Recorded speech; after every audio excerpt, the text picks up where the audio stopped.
began to break on the night of March 23rd, 1993.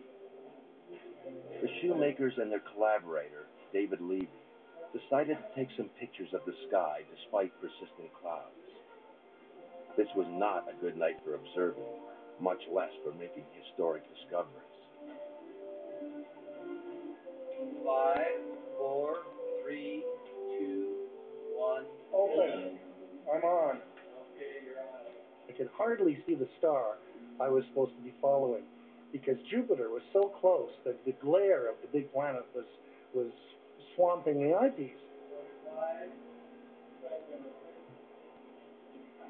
Okay. All right.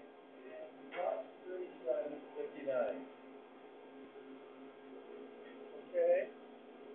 I started to examine the film, looking at all the things that I knew would be there, the ghost image of Jupiter and the spikes that we see on the films when we've got a very bright star or a bright planet.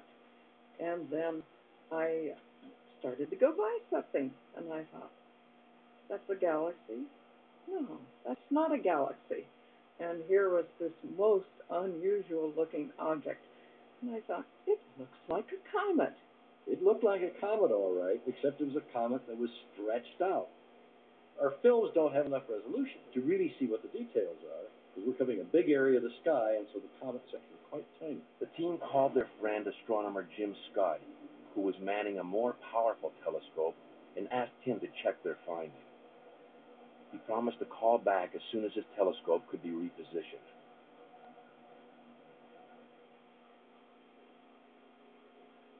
Well, by now it's about 2 hours that has gone by, and then I decided the time had come.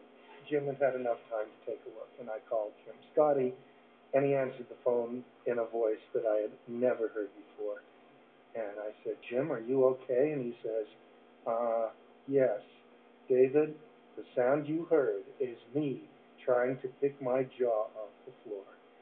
And I said, do we have a comet? And he said, boy, do you have a comet. And he started describing what he saw. And I was repeating everything to the two of you.